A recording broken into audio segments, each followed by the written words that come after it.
Well, I would like to invite, to thank you all for coming to Artetude. I'm Kenny Offerman. I've met most, but not all of you. I'm class of 76. We won't say how many years ago that was. But I'm one of the co-owners of Artetude with my husband, Dr. Russell Medford, who is class of Cornell 76, and our photographer. So we're pleased to have you here at Artetude. Now, I'll tell you a little bit about the genesis of both Artetude and of this event here. And I'll start with the event here. So Nancy Mathiasen and I met each other in Atlanta less than a year ago. She's a new development officer for Mount Holyoke, class of 77. And we really hit it off. It was a wonderful meeting. And I was telling her about me as a physician scientist, and I guess a little bit about mother and wife, but then said, oh, and by the way, we just opened up an art gallery in Asheville, North Carolina. And so North Carolina is also part of her district. And so she ended up visiting North Carolina, and so she was saying, wouldn't it be fun to have an alumni event at Artetude? And so thank you, Nancy, because you are the person who thought of bringing us all together today.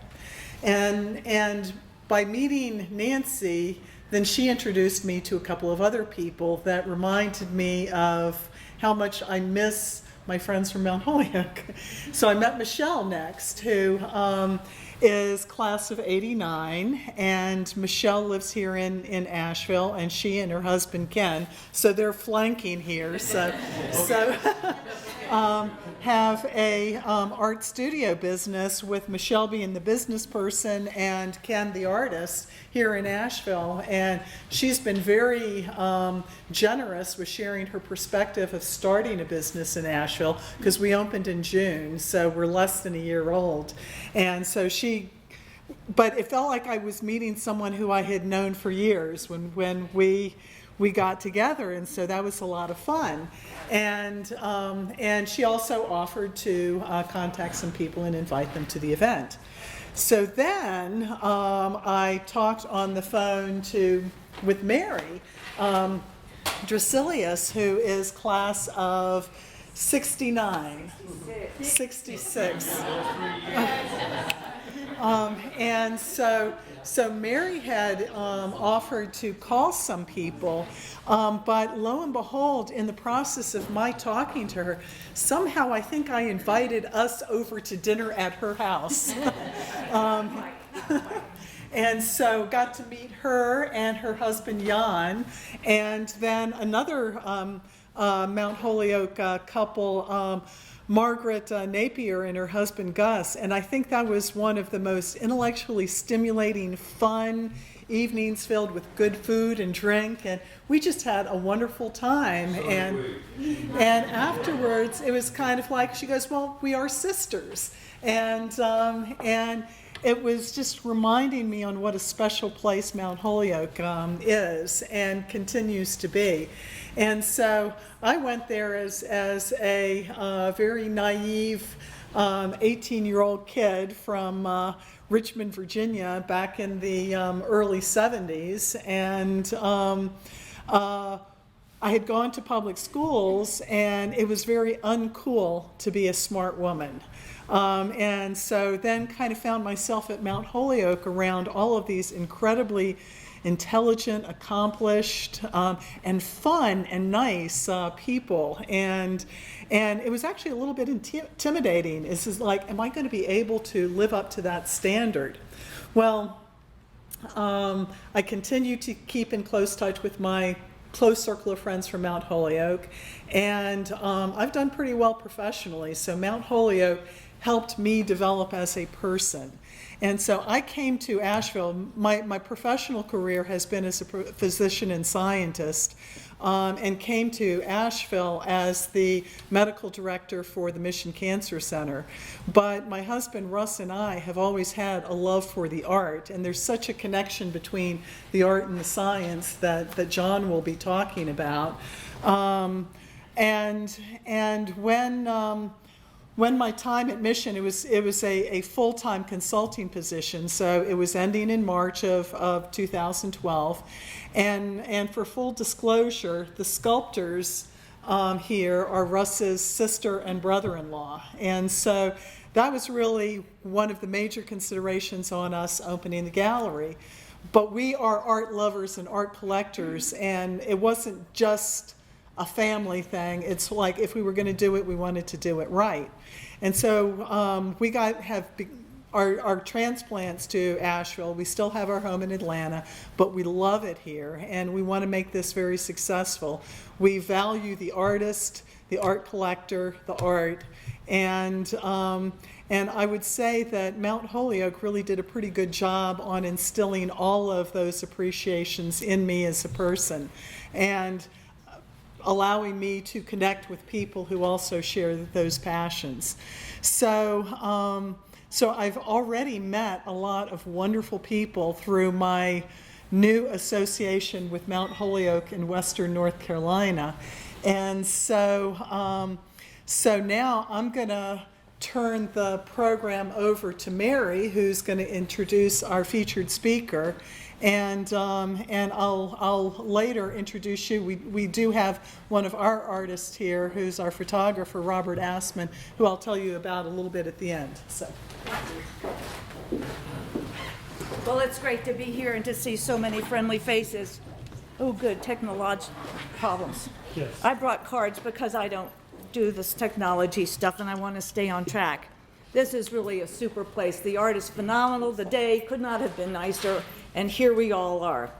I want to tell you a little bit more about our hostess. She just kind of skimmed over a few things, and I've written it down because it is a mouthful, and I am not a scientist, physician, or any in that field, so I have a hard time with these words.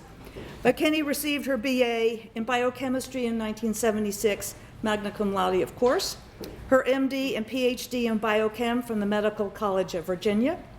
She is a medical oncologist and tumor biologist who is president-elect of the prestigious Federation of American Societies for Experimental Biology, and she is president of SolutraMed Group Incorporated, a medical and life science consulting company. In that capacity, she has completed this project as a founding director of the Mission Health System Cancer Center. Are we not lucky here in Brevard and in Asheville and in Hendersonville, this whole area, to have this phenomenal person here? From 2007 to 2010, she served on the faculty of Emory University School of Medicine, the Dana-Farber Cancer Institute, and Harvard Medical School. Well, I think this has got to be more than one person, actually, but it really is. And what her CV does not include is that she has a wonderful sense of humor, a fine, sharp wit, and her generosity in opening her beautiful gallery for all of us. It doesn't mention her culinary skills either, nor the fact that she's a cycling enthusiast. Now, the rest you're going to have to find out on your own. So many, many thanks to you, Kenny, and to you, Russ, for your generosity and this gift of a very special afternoon. This is stupendous. Now, before I lose track, I want to say a few words about the college, because that's what our connecting string is all about. On Thursday, February 28th, we have a special day. It is the birthday of Mary Lyon, our founding uncommon woman.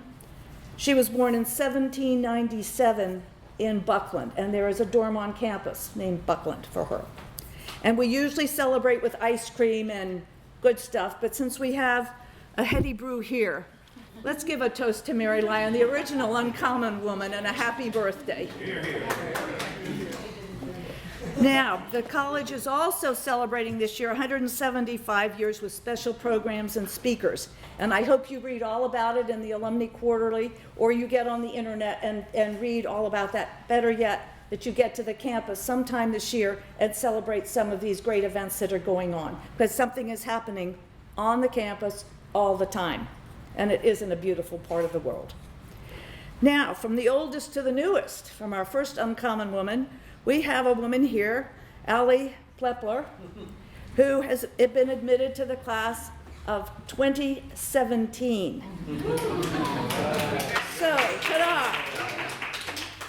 I think she told me she was early decision. I was afraid I was going to have to tell y'all to turn on the charm and convince her, but she's already accepted. Y'all can cool it. It's fine. She's in, and we are delighted. Congratulations.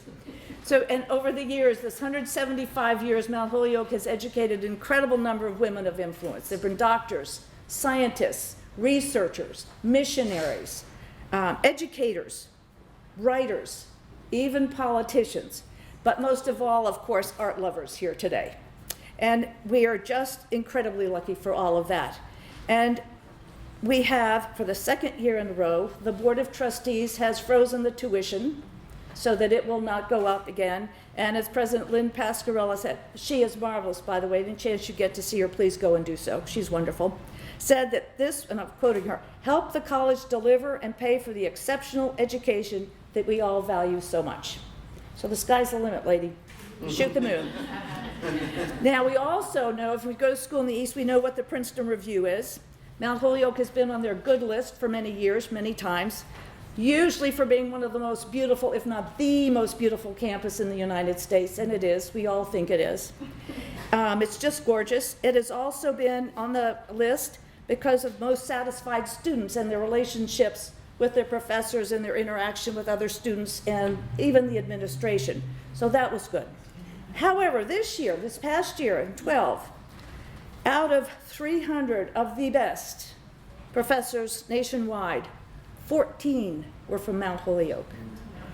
The next best college, which will remain nameless, had 2. So that brings us today to our speaker, John Stomberg.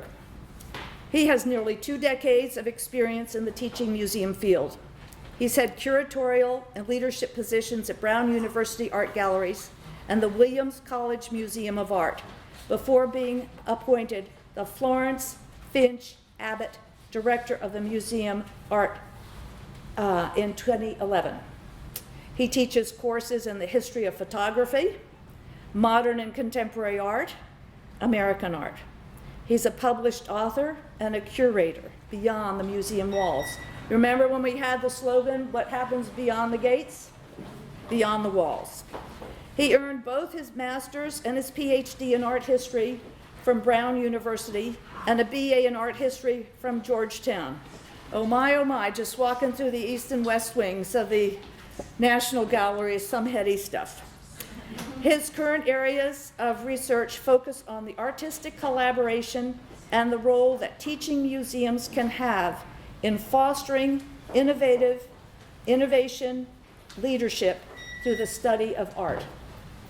So, as Ed used to say, here's John with a taste of why Mount Holyoke has 14 places on the outstanding professor list. John Stomberg.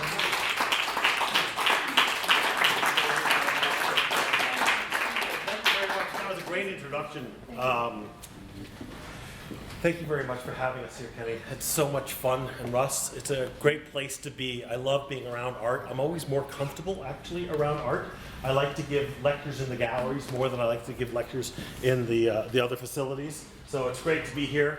My talk today is about creativity. It's called Creativity, Innovation, and Leadership Through Art. And hopefully by the time I'm done today, the connectivity between those 3 ideas will be clear and where we're taking the museum and its future. This is sort of a rough roadmap of today's talk. I want to reintroduce you to the museum and then its collection. And then I want to talk about the big transformation that we've gone through in the last decade where we went from teaching about art to teaching with art. And then I'm going to talk a little bit about what's facing us in the near future with teaching about objects and object-based teaching in a digital age. And then I'm going to talk about the creativity initiative that was recently funded by the Henri Matisse Foundation. And then I will talk a little bit about the future. So the museum. I'm sorry, I'm... The space bar. Uh-huh. I was doing the right arrow. I promise I was. These slides all fell before. We actually ran through this one. Yeah, this really did work before. Okay. Okay. Oh my God, I might have to talk without slides. No. So our museum just froze. It just froze. We're just very lucky, I Gonna have guess. to reboot. So our museum, can you do a restart? Yeah, I have to No, let's just redo it. Okay. Here we go. There it is. I threatened it. It wouldn't be a talk if this didn't work. You know, it used to be the slide projector would jam or something like that. There we go. Fabulous. I was just about to launch some jokes. We had 3 art historians walk into a bar, but so the museum was founded in 1876.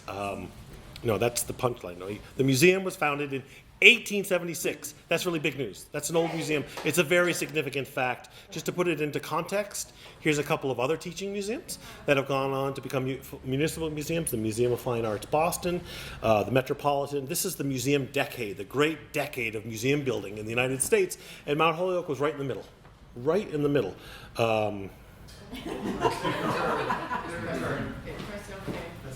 Okay. It's Max, right? Because PC users, we wouldn't have these problems. But it's okay. We'll suffer through with a Mac. So anyhow, this is the original museum. Lyman Williston Natural History and Art Building, founded in 1876. The art museum was up there on the 2nd floor of this building, and it already had a collection, essentially, from years and years of missionaries going off from the late 1830s. They were bringing back things from around the world. So the art museum was a way of gathering those things all together and finding a place for them. And what I love is that the dedication, Professor Tyler, who's also the president of the Board of Trustees, said the object of study in an institution like this are chiefly two: the acquisition of knowledge and the discipline of the mind. Both these objects are accomplished by the study of science and art.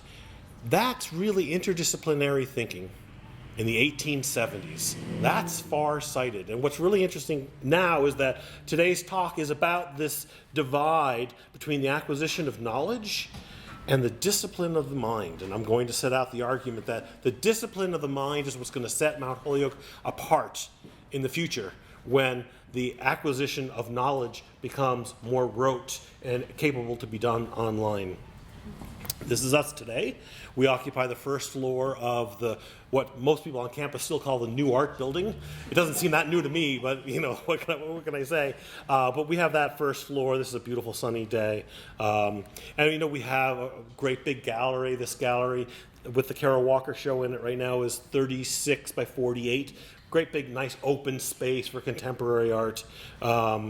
And then we have, this is our collection. We were collecting in the 20s when you could go out and for $62 buy an ancient Greek, crater or something like this, or an amphora. Our Lekythos, I think, was $104. It was crazy money. But we already had money dedicated to buying art. So the acquisition numbers on those are things like 1908 point, so forth and so on. The old master collection that you would expect, a crazy rich collection of Italian maiolica, that ceramics there. Then we have this beautiful big gallery here in the middle dedicated to 19th century American art. We also have the Joseph Allen Skinner Museum. My directorship includes the Skinner Museum. That's 3 more buildings, 7,000 more objects, and a whole new can of worms. I love having the Skinner as part of my responsibility, because at the art museum we have our art museum issues. At the Skinner we have squirrels. Crazy problems. Like, we're running around chasing squirrels. It's a true story. But so this beautiful building, just chock-a-block full of things. And Mr. Skinner's batting average is pretty good. We're in a long-term project, which I initiated when I first got there, to research every object in the collection. It's going to take us a while. But as we go, about 2 out of 3 turn out to be really pretty good. So here's this guy buying a lot of stuff at the turn of the century, and about 2 out of 3 turns out to be authentic, at a moment when a lot of things weren't authentic, and we certainly didn't have the scholarship to figure it out. One armor set is authentic, an old one is not so old and not so authentic. That's not bad. And this is the schoolhouse that he built. That used to house part of the collection as well. You can see we're using it for storage now. But that's going to wind back into my talk a little later today, because we have plans for the schoolhouse. So that's the building. That's so we've got the main building and then 3 outbuildings over at the Skinner. The collection. So remember we were opened in 1876 with collections that were already on campus. But the wives of who were the trustees said, now look, we're opening a museum, we have to go get something. So they went down to New York City and went to a contemporary art gallery and bought the hottest, zaniest contemporary artist, making great big paintings, who was even controversial at the moment because he'd been a really well-behaved Hudson River painter. So Hudson River painters, nice, about this big, you know, the river, calm. And then this guy goes out to California and comes back, he's painting enormous canvases of landscapes that New Yorkers didn't even believe existed. So he is even controversial.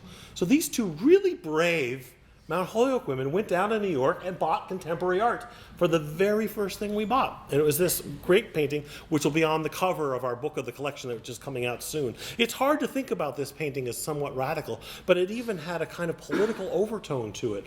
In the letter where he described the painting, he said, yeah, it's a real kind of melancholy scene, because when I first moved here, there were thousands of elk in the valley, and now there's just a few. And you know, he was part of that group that tried to preserve Yosemite Valley early on. So that was the first thing we ever bought for the collection. And since then, we've been doing pretty well. And as I mentioned, by the turn of the century, we were beginning to acquire antiquities. We have a very strong early Egyptian collection. This, if you'll note the name of the artist, we don't know the person's name, but this was the keystone, sort of the Rosetta Stone in identifying this painter's work. And this painter is now known throughout the world as the Mount Holyoke painter. So you can go to Berlin and find another pot painted by no name, but is referred to as the Mount Holyoke painter. So we have the key vessel there. We also have the big names. We have the Euplus painter, very famous 5th century red figure painter. This is one of those things that we bought in 1923 for the collection. Here's our great Roman bust that was acquired just in the last decade or two.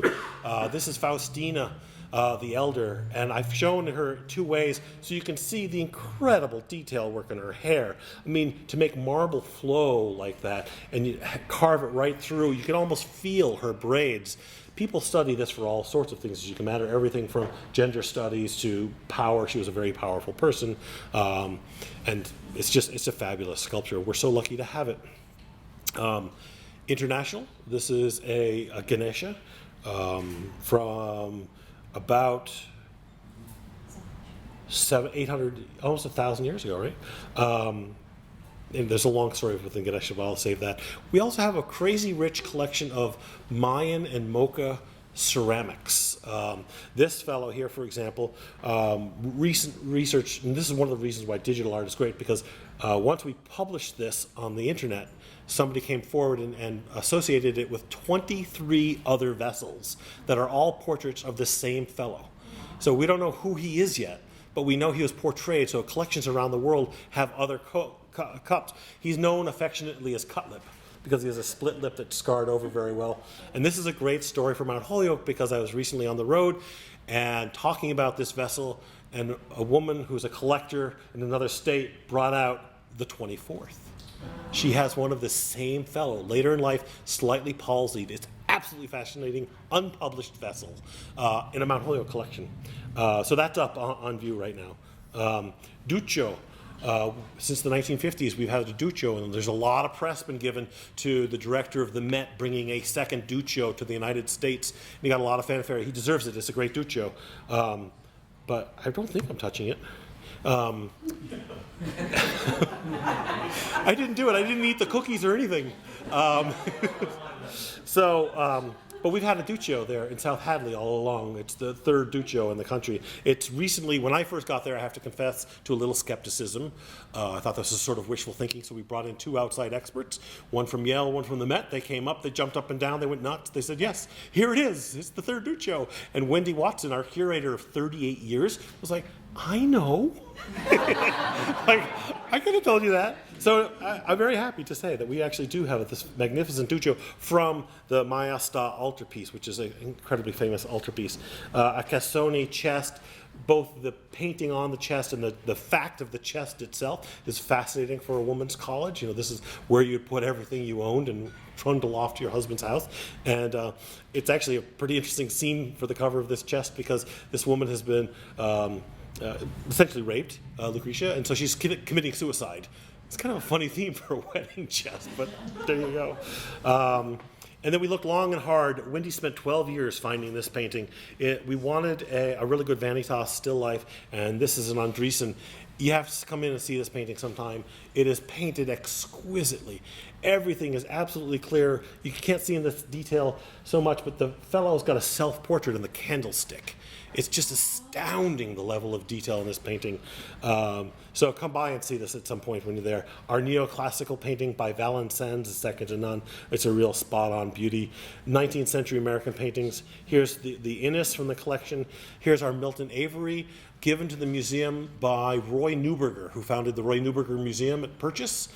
His daughter, Anna Seves, was a Mount Holyoke graduate, and I recently wrote this following sentence, and in honor of her graduation, he donated the 19 paintings. And she wrote to me to correct me that no, she went to Mount Holyoke because her father had donated the art. His father discovered the museum, her father discovered the museum, gave art there, and then said, there's this great college you should look at, Mount Holyoke. So she went there because of her father, not vice versa. I stood corrected.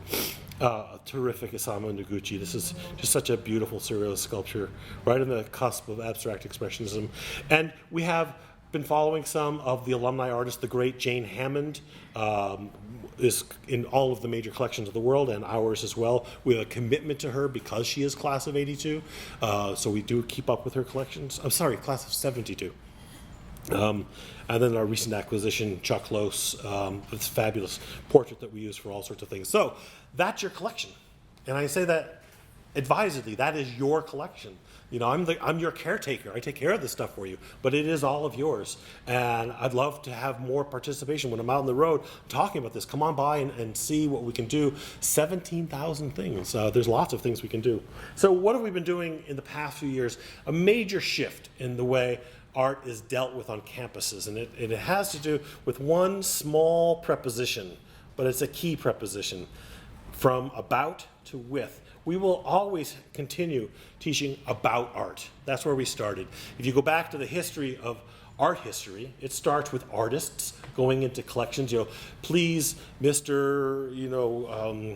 Consigliore, or may I please, Mr. Prince, may I come into your collection and study your art? And that's where it starts in the 16th century. And then 17th century collections begin to become public, and artists go in with their easels and they set up, and that's still a pretty common sight. So we continue to teach. By the way, this drawing, I almost stole it from this young woman. It was so good. She spent 2 or 3 days working on that drawing. It's just fabulous. I missed her that she graduated, but it was really a beautiful drawing. I know that would not look great if I was chasing her down the street, but I want your drawing. Anyhow, it was a beautiful work. And then the next step was, by the 19th century, you have this field of art history starting, when it becomes an actual science, and they're associating different schools. Like we have the Northern School versus the Italian School. We have modernism, and we break it up into periods, and that's art history. And so here we have Professor Stady with one of his art history classes in the gallery talking about art in front of it. That's what we've been doing for a very long time. But if you see the door where my cursor is, over her shoulder, that's where the activity is these days. This gallery is the breathing heart of our museum teaching with art program. In this room, 2,200 students a year have small, intimate engagements with art. Here's a professor of English. She's teaching the Gothic novel this semester. So she brings her students in, and they start looking at other depictions of monsters. And she says that it's unbelievable what she can get to in her class. You close that door, and you have a conversation that's much more intense than it can be in the classroom. Just changing that space. And there's a lot of great research in this in educators, in educational research, showing that changing the place where you teach can open people's mouths up, literally, and their minds, certainly, because you change the venue. And the dynamic between professor power and student powerless changes dramatically. And people are willing to take that risk and speak up a little bit more. So I've seen professors come out and just come into my office and sit down, visibly shaken by the conversation that they ended up having. And just testimonials. We can't any longer keep up with the demand for this space, because we have testimonials from professors saying, it just changed the way I teach this class. And so at this point, we have a full-time person working on it and a half-time person working on it, and I'm raising money for another half-time person so that we can just run this all the time. And we've had to take another gallery offline. So this was our old print study. And those cabinets are all filled with our prints and the special boxes where we keep prints and drawings. And we've had to convert this into a second study gallery because we have so much demand on the museum. So out of 11 galleries, 2 are now offline, closed to the public. They're full-time teaching galleries.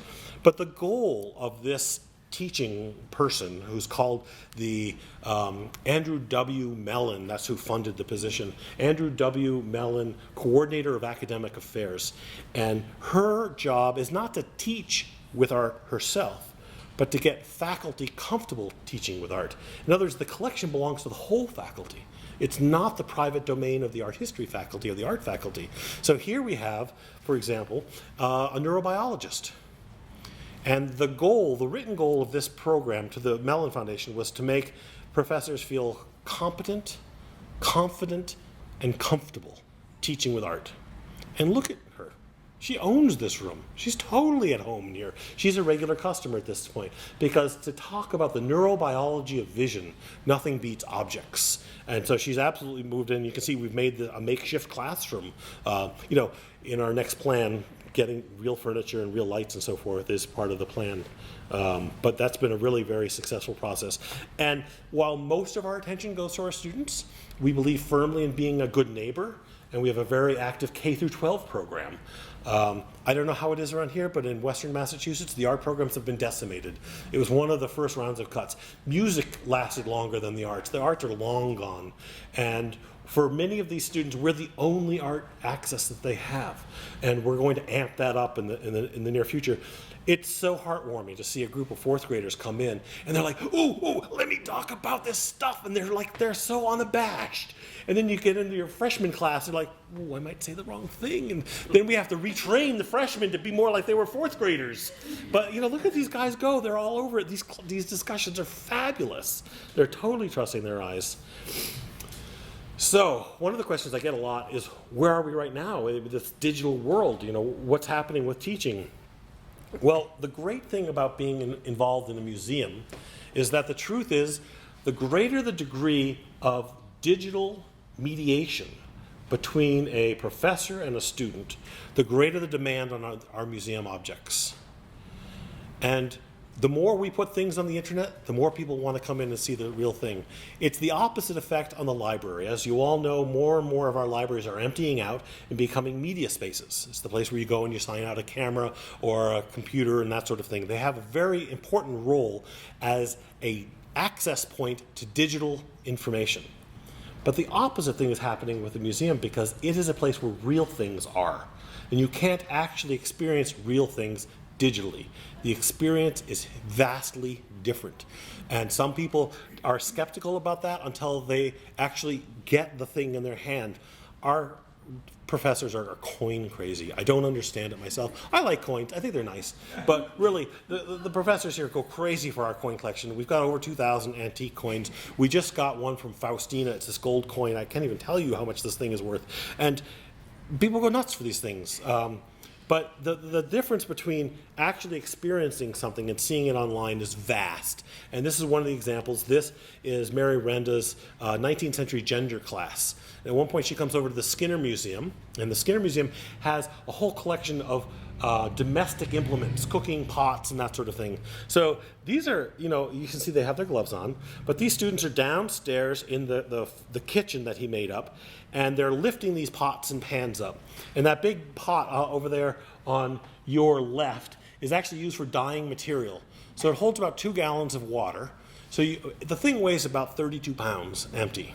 And then you'd have to go down to the stream, fill it up, and carry it back. Now, these are all these guys are in good shape. They're Mount Holyoke. They're up at the gym all the time, right?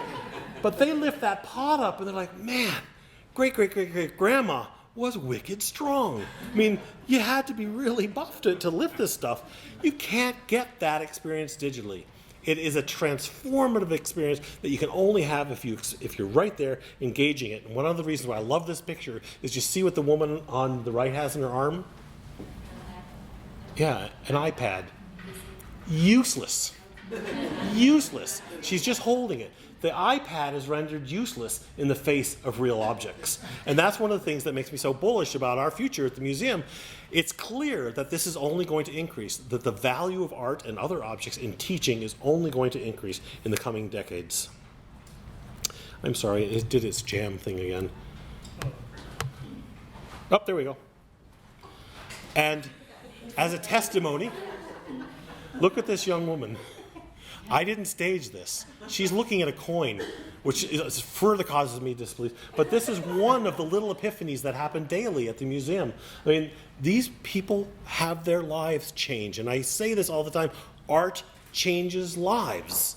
But until people have experienced that, they don't quite get it. But it really does happen, and everybody who's been through the programs in our museum will come back and they'll say, that was a transformative experience. The student evaluations at the end of these classes said, man, Chemistry 103 was great, but the trip to the museum when we did spectral analysis on the painting blew me away. So here's some of the stats. I won't bore you with stats, but I have to tell you, these are really impressive stats. For a college with 2,200 students, we had 2,200 student visits. I'm not claiming that every single student came, because clearly many of them came in multiple classes. But we had 2,200 student visits with one person working this job. 62 different faculty. Now there's 9 in the art department, in art history combined. So 62 different faculty were using our space, 26 different disciplines. So art history and art studio are 2 of those 26 disciplines that are constantly using the museum. 170 class visits, 84 unique classes. We're now, by the way, part of Bio 101. If you take Bio 101, the second lab, so it's like September 14th or so, that whole week, Bio 101 students come in, they do close observation exercises through the museum. I'm going to talk about that a little bit more in a moment in the conversation about creativity, innovation, and leadership through art. So we're really firing on all pistons right now. We're very pleased. We're getting a lot of attention, a lot of positive support from the faculty. We're teaching with art. And last January, we realized that this is the moment to rethink what's next. Because you're not going to get anywhere unless you start planning for the future. And our goal now is we're doing curriculum support very well. You come to me, you're teaching X, I support your curriculum. We're moving now into mission support as well. We want to not only help the students learn the material of their courses and learn it in a unique and fabulous, wonderful, creative way, but we want to help support the college in achieving its goal of making people who have a discipline of the mind, as they were talking about in 1876. And that's where creativity, innovation, and leadership go, because there's a direct link between creativity and the role of innovation and leadership skills. So we've been analyzing this. And we have now a 3-year plan. We're halfway through our first year.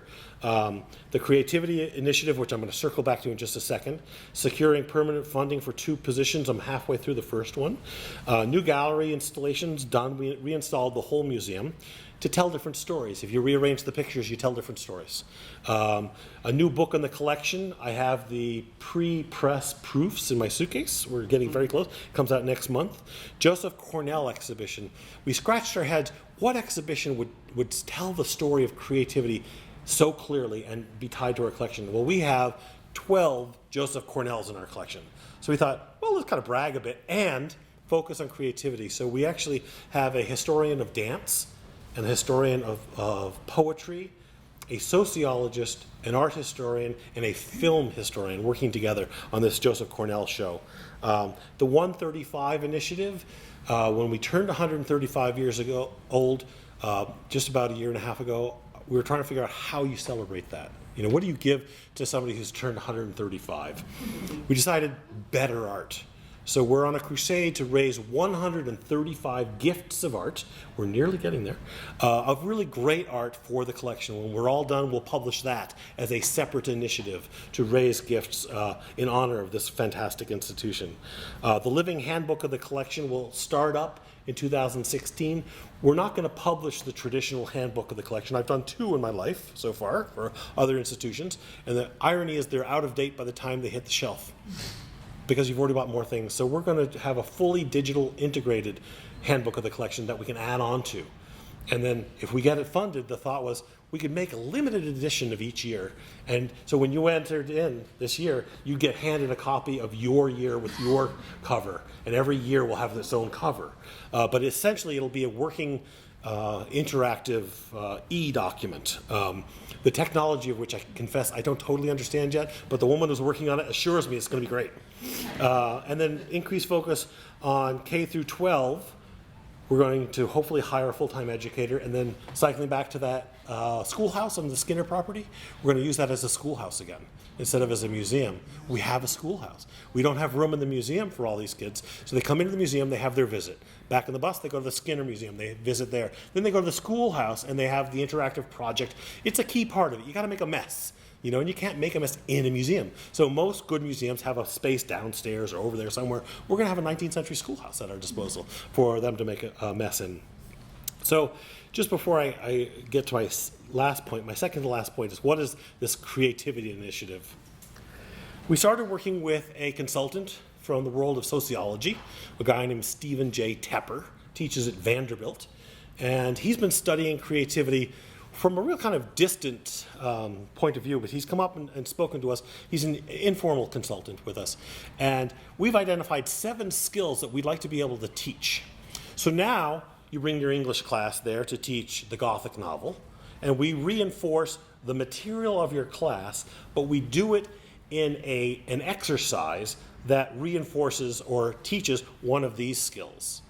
So each time you visit the museum, you'll be getting a different approach. For example, we might have you doing an exercise that makes you uncomfortable, that forces you to take a risk. I don't want to put you on the spot, but most Mount Holyoke students, by the time they get there, they're not great at taking risks because it was hard to get into school. They're good at getting the answer right. They study their tails off. They work it, right? But then we say, forget all that.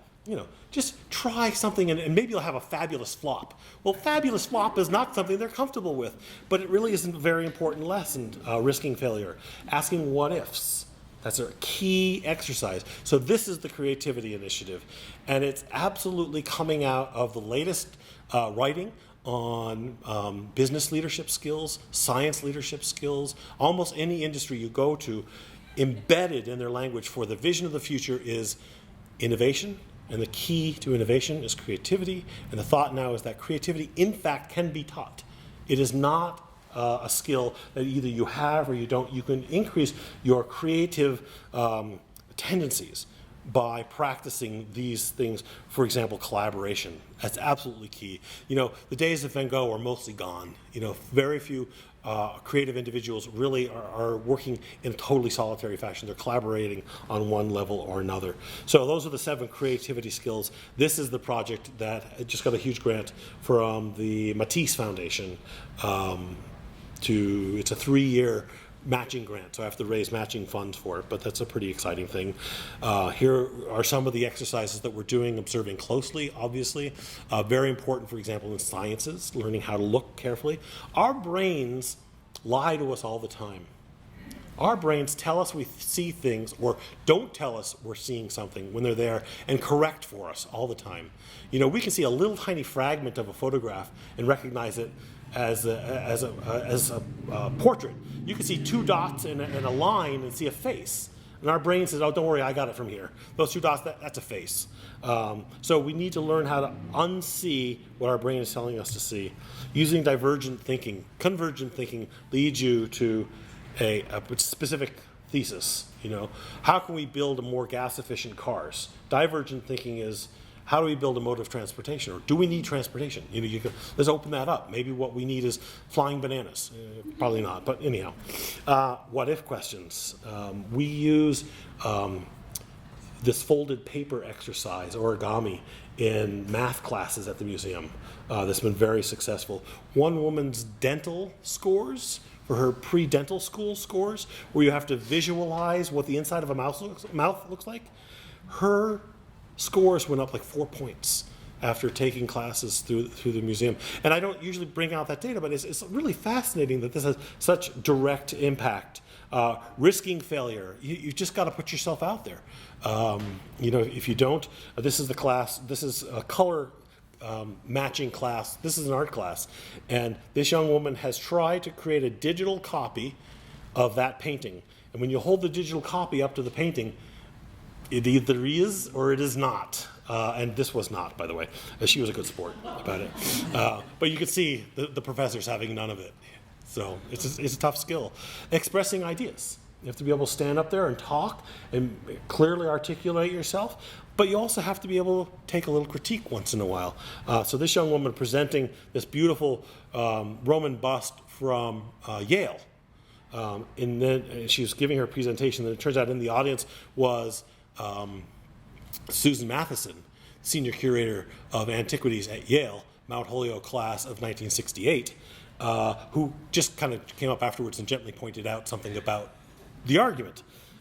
This woman was brilliant. The young woman, the student, she was brilliant. She incorporated it in, changed her paper around. By the way, I love this. The argument was that the age of the woman, and she's pointing that this slight jowl showed that the woman was actually older, and it was a sign of prestige. That this was a woman who had lived long enough to have that, which was a big deal in ancient Rome. So this was Constantine's mother. That's the thesis. Yes, it's a prestige, I'm telling you. Communicating on multiple platforms, even Macs. Just teasing them. And collaboration. Collaboration is a real key skill. So more and more we have exercises in the museum reinforcing curriculum that involve collaboration. I'm showing you this picture of some of our wonderful students. The woman in the sweater is a trained registrar. She categorizes and keeps track of where all the objects go. And the other three are Mount Holyoke students who collaborated on a project to categorize and file all of our coins, and they're now searchable and so forth. So that was a great project that wouldn't have worked without the collaboration of those three people. So we've gone through our first one-year plan. We're into our 3-year plan. The future. This is where I wrap up. Building a future together will be the 5-year plan. It'll take us from 15 to 2000.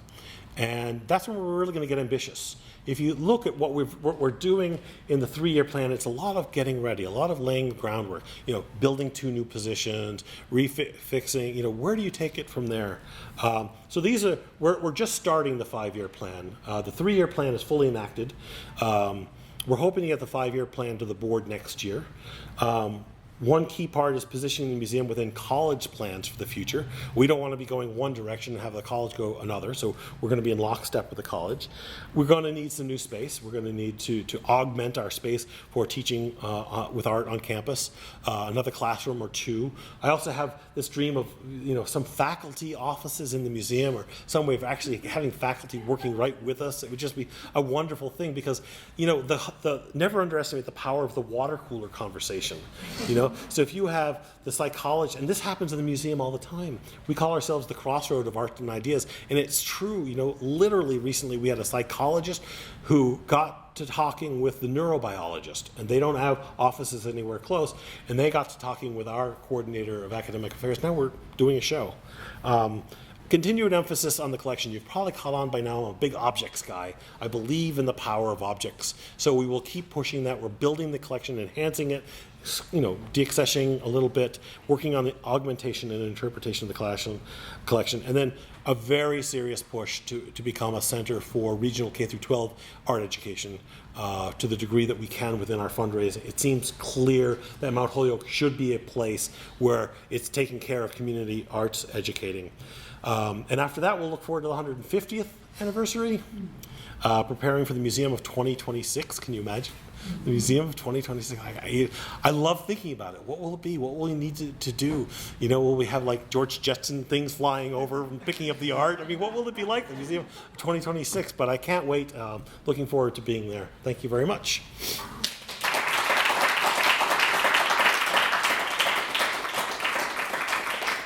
And I can